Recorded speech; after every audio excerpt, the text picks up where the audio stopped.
ప్రభుత్వ ఆసుపత్రుల్లో డాక్టర్లకి జీతాలు ఇస్తారు. ఆ జీతంతోనే పని చేస్తారు వాళ్ళు. పైన వాళ్ళకి కొన్ని కన్సల్టెన్సీలు ఏదైనా ప్రైవేట్ వాటిట్లో చేస్తుంటారు. కానీ ప్రభుత్వ ఆసుపత్రిలో పని చేసి ఆ పని చేసుకోవడంలో తప్పేం లేదు. ఒకప్పుడైతే అది నిషేధం ఉంది. తర్వాత కాలంలో వదిలేశారు చేసుకోమని.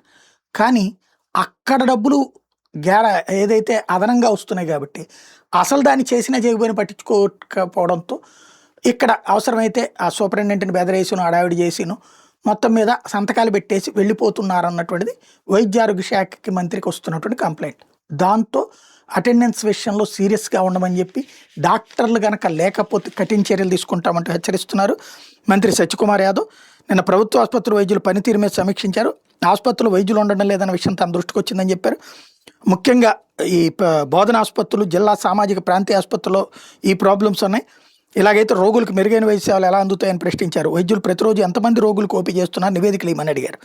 అలాగే ఫేస్ రికగ్నైజేషన్ యాప్ ద్వారా అటెండెన్స్ ఉన్నా కూడా కొందరు తప్పుడు విధానాలను అనుసరించి విధులకు దూరంగా ఉంటున్నారని చెప్పుకొచ్చారు. బోధన ఆసుపత్రిలో ఉన్నతాధికారుల పనితీరు బాగోలేదని అసంతృప్తి వ్యక్తం చేశారు.